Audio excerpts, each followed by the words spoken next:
ko na pipilitin ang ayaw na sa akin. Kung ang tibok ng puso mo'y hindi na sa akin, daling malaya ka na.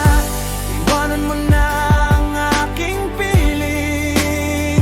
Ang huling pangako ay paubayan na kita sa hangin. Minsan ang pag-ibig ay parang saranggola na mataas ang lipad, nakatitig sa langit, hinihintay na pangarap ay matupad. Hawak ko ang lubid kahit na ang palad ko ay sugat na. Sa higpit ng kapit, akala ko ay sapat na, pero napansin ko bakit tila ikaw ay nagpupumigla. Sa bawat paghatak ko, mas lalo kang gustong tumakas. Ang dating tawan natin ngayon ay puro na lang buntong hininga, at ang ningning sa iyong mata unti-unti nang nawawala. Ayoko mang aminin pero kailangan nang tanggapin na ang taong mahal ko ay hindi na pala sa akin. Masakit man sa loob, nabitawan ng iyong kamay, kaysa makita kang bilanggo sa mundong ako ang nagbigay.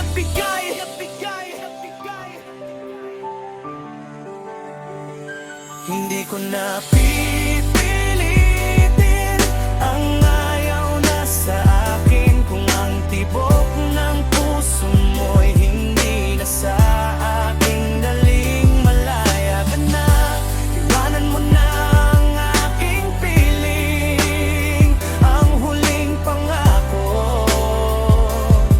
ay paubayan na kita sa hangin. Sabi nila kung bahal mo ay pakawalan mo na lang, kahit na ang kapalit nito ay pusong laging kulang. Ngunit paano ba gagawin? Paano ba magsisimula? Kung ang bawat sulok ng bahay ay may bakas ng iyong mukha. Pero sige, heto na, bubuksan ko na ang pinto. Hindi na kita hahabulin, dito na ako hihinto. Dahil ang pagmamahal ay hindi pagmaray-ari, at ang kaligayahan mo ang tanging hiling na maaari. Kaya't lumakad ka na, huwag ka nang lilingon pa sa likod. Kahit ang mga tuhod ko'y nanginginig na sa pagod sa paghabol sa'yo, sa pag-asang babalik ka rin. Heto ang huling regalo, malaya ka na sa akin. Hindi ito pagsuko, ito ay pag-unawa. Dahil ang pag-ibig na sa pilitan ay pag-ibig na nakakasawa. Pinapalaya kita, hindi dahil hindi na kita mahal, kundi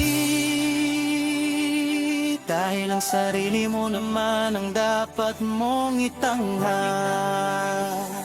Hindi ko na